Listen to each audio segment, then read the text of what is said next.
des femmes Akan contre la manifestation organisée au Palais de la Culture le vendredi 18 septembre 2020 à l'effet d'un prétendu soutien à la candidature du président Alassane Dramane Ouattara à l'élection présidentielle du 31 octobre 2020. Non à l'instrumentalisation de la femme. Le vendredi 18 septembre 2020 a eu lieu un rassemblement des femmes Akan au Palais de la Culture d'Abidjan.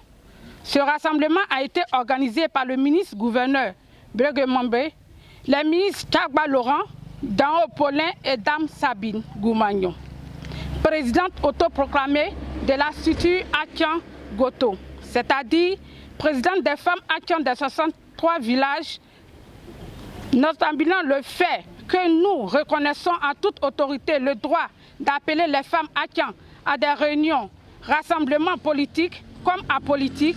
Nous dénonçons vigoureusement ce qui a été fait le vendredi 18 septembre 2020 au Palais de la Culture.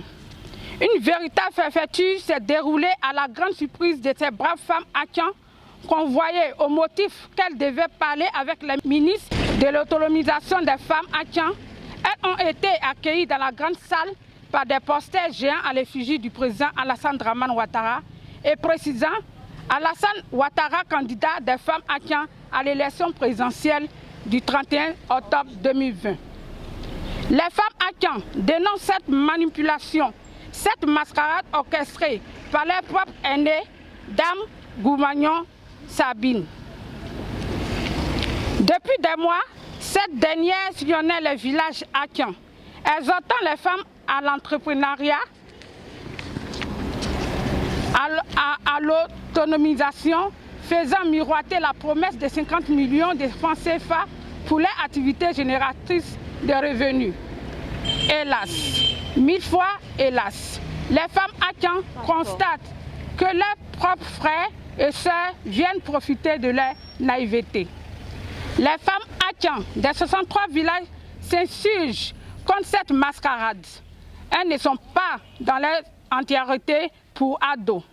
Il y a des hommes, il y a des femmes Akan, PDCI, FPI, UNESI, ERDP, EDS, etc.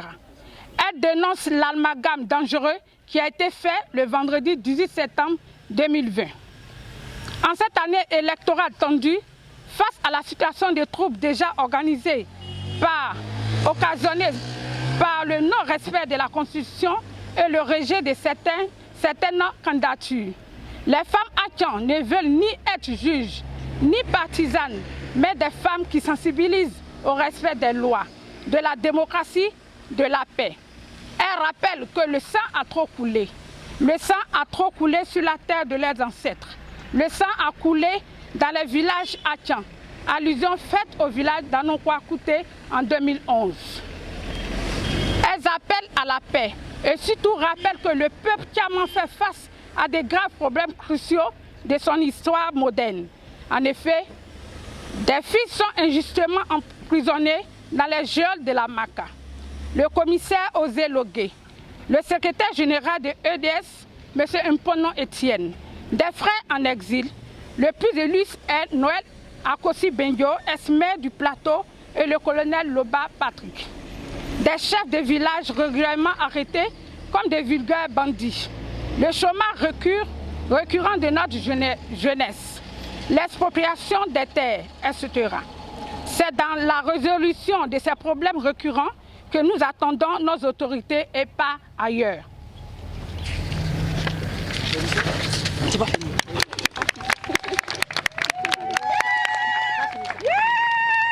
Pour finir, les femmes Akan, ne se reconnaissant pas dans cette forfaiture, refusent de voir leur nom cité au profit d'intérêts personnels et égoïstes. Les femmes Akan ne reconnaissent pas Sabine Goumagnon comme présidente des femmes Akan. La femme Akan est digne. Sa vocation première est d'être une mère nourricière, une garante de la tradition et non une mendiante. Nous disons non à l'instrumentalisation des femmes Akan, non à la prise en otage de nos moments pour soutenir un quelconque candidat. Que Dieu bénisse la Côte d'Ivoire, que Dieu bénisse le peuple Akan. Fait Abidjan. Le 25 septembre 2020, le collectif des femmes actions des 63 villages regroupant les femmes de la société civile apolitique et des différents partis politiques. Je vous remercie.